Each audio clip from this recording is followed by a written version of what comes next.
जानते हैं कि परमेश्वर हमसे कितना प्रेम करता है।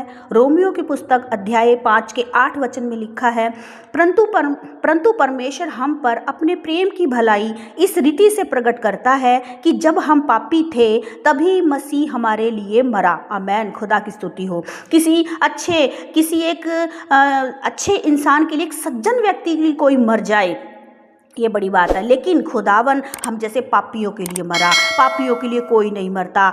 एक बुरे इंसान के लिए कोई आगे आकर उसकी जिम्मेदारी नहीं लेता। एक बुरे से बुरे व्यक्ति के लिए जो सारी जीवन को मलिनता में जी रहा होगा, और उस ऐसे इंसान के लिए कोई भी आके गारंटी नहीं लेगा। कोई उसके साथ दोस्ती नहीं रखना चाहेगा, कोई उसके साथ रिश्ता नहीं रखना चाहेगा, कोई उसको अपना भाई या बहन नहीं कहेगा। लेकिन बाइबल कहती है, प्रभु यीशु मसीह ने, परमेश्वर ने हम जैसे बुरे इंसानों के लिए, हम जैसे घिनौने काम करने वाले लोगों के लिए परमेश्वर ने प्रेम किया, हमसे प्रेम किया, और अपनी संतान कहा, अपना बेटा कहा, अपनी बेटी कहा, और स्वर्ग से अपने इकलौते पुत्र को भेजा हम जैसे बुरे से बुरे इंसान के लिए, पाप का कर्जा चुकाने के लिए। जब हमारे ऊपर पाप का इतना कर्जा था कि उस पाप के कर्जे के नीचे हम दबे हुए थे, तभी परमेश्वर ने हमसे प्रेम किया, और उस कंडीशन में परमेश्वर ने अपने इकलौते पुत्र को, प्रभु यीशु मसीह को हमारे लिए इस पृथ्वी पर भेजा, और यह साबित करके दिखाया कि परमेश्वर हमसे प्यार करता है।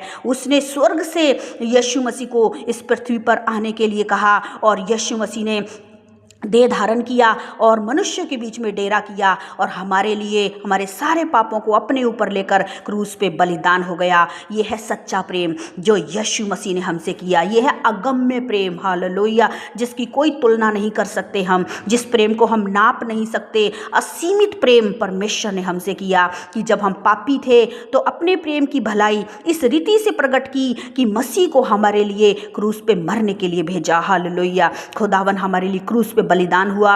ये सच्चा प्रेम है, वो हमसे सच्चा प्रेम करता है, इसलिए वो हमारी भलाई के लिए स्वयं क्रूस पे बलिदान हो गया। हमारे अनंत जीवन के लिए, पाप के छुटकारे के लिए अपने आप को क्रूस पे बलिदान कर दिया। वो हमारा सच्चा भाई है, वो हमारा बड़ा भाई है, हमारा सच्चा मित्र है, वही हमारी माँ है और हमारा पिता है, वही हमारा अनंत परमेश्वर, हमारा उद्धारकर्ता, हमारा प्रभु, हमारा खुदा है। यीशु की महिमा, आमीन।